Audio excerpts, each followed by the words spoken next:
Bonjour et bienvenue dans ma cuisine autour du monde.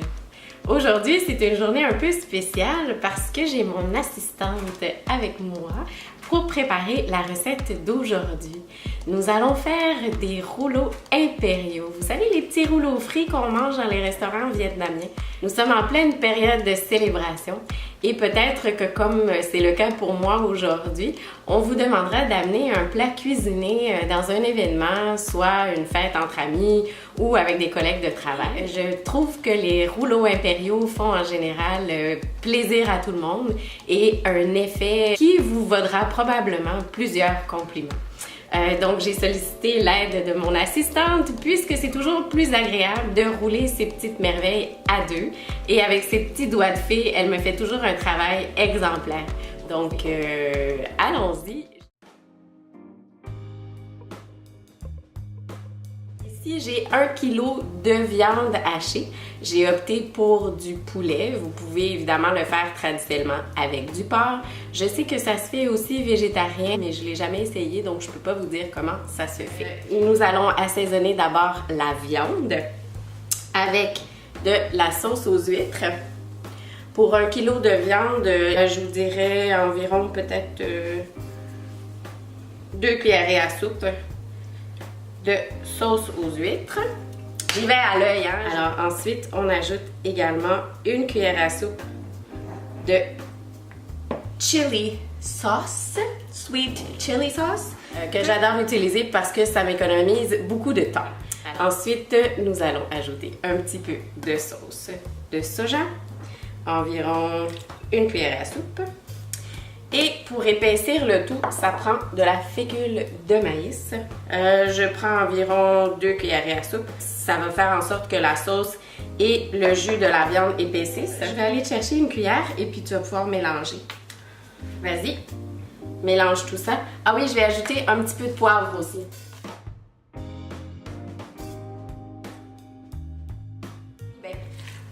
Il y a d'autres ingrédients aussi qui vont dans la préparation. Alors, j'ajoute des nouilles de fèves de soja.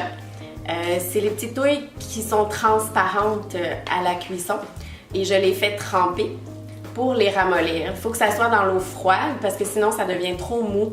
Dans le rouleau, c'est pas bon. Également, j'ai des champignons noirs parfumés. J'en utilise 5. Malgré la grosseur, ici, ils sont tout petits, ça devient vraiment gros. Alors, je les recouvre dans un bol d'eau très chaude pour qu'ils se réhydratent. Ensuite, bon, c'est super, moi je vais être très bien mélangé. On va mettre ça de côté et ensuite, on va préparer des petites carottes que tu vas nous émincer avec ce petit outil que j'utilise aussi pour la salade de papaye. L'avantage avec cet outil-là, c'est que ça fait des filaments très très minces. Vous pouvez aussi peut-être utiliser une mandoline, mais il faut vraiment y aller avec des bâtonnets très petits. Alors, on a terminé de râper les carottes. J'ai pris 1 carotte, mais c'était quand même beaucoup pour la quantité dont on avait besoin. Donc, bon, ben Minou, mon chat se manifeste, je ne sais pas ce qu'elle veut. Donc, on a besoin de l'équivalent d'à peu près 3/4 de tasse de carottes, c'est suffisant. Les petits filaments se retrouvent à être comme ceci. Donc, vas-y, Jade, tu peux mettre les carottes dans la préparation.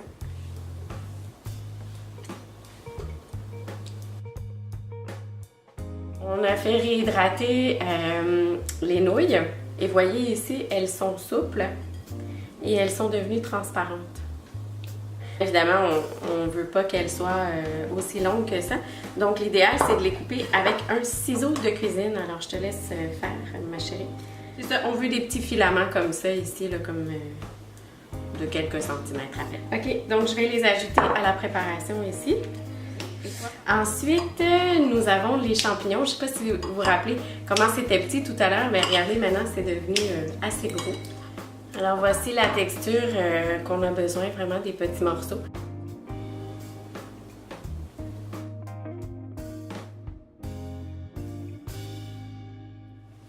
Alors voici de quoi a l'air la préparation. Alors on voit bien la viande avec les nouilles, les carottes et les champignons, tout ça est bien intégré. Voici le paquet dont vous aurez besoin. Il y a plusieurs marques, là, mais ce qui est important de voir, c'est feuilles de pâte pour rouleau de printemps. Ici, c'est des 150 mm et j'en ai 24. Ça devrait être amplement suffisant. Je vous dirai une fois que le mélange sera terminé combien j'en ai roulé.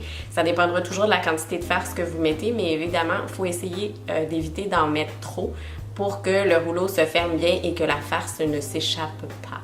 Donc on les met ici dans une assiette, puis on les recouvre d'un papier tout simplement humidifié. Et voilà. Donc ici, j'ai aussi de l'eau avec un peu de fécule de maïs. C'est la colle qui va nous servir à fermer les rouleaux. Vous pouvez aussi prendre du lait. Donc il faut le mettre en forme de losange, comme ça. Ensuite, on prend environ 2 cuillères à soupe de mélange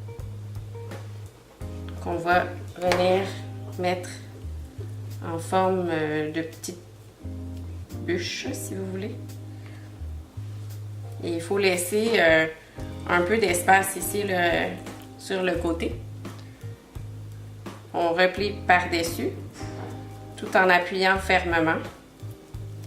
Et ensuite, on roule jusqu'à peu près à la moitié. Soigneusement, on referme les bords. Comme ceci. Et tout en appuyant fermement pour compacter un peu le mélange à l'intérieur. On referme jusqu'à ce qu'il reste une petite pointe de chapeau et on badigeonne de la colle. L'important, c'est de bien refermer les bouts pour pas que la garniture s'échappe. Ensuite, vous le mettez dans une assiette.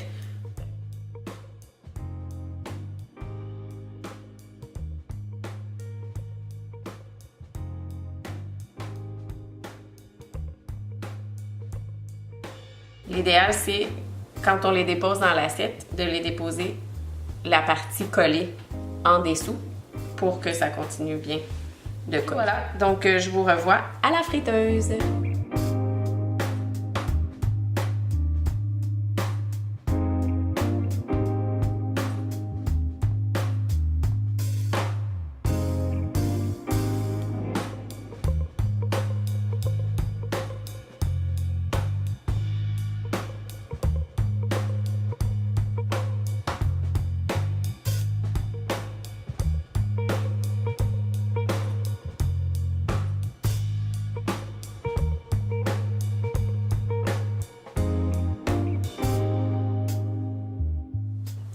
Alors, c'est maintenant l'heure de la dégustation. Ça m'a donné environ 20 rouleaux. Vous pouvez les étirer à 24 à mon avis.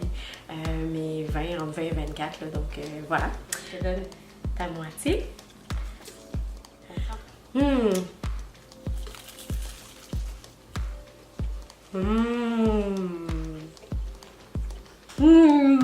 Est-ce que c'est bon? Je vous le dis, avec cette recette-là, c'est un succès assuré. Donc, j'espère que vous avez aimé la vidéo. Si vous avez aimé, n'oubliez pas de cliquer le petit bouton j'aime et de vous abonner à ma chaîne pour plus d'idées recettes et découvertes dans ma cuisine autour du monde. À la prochaine!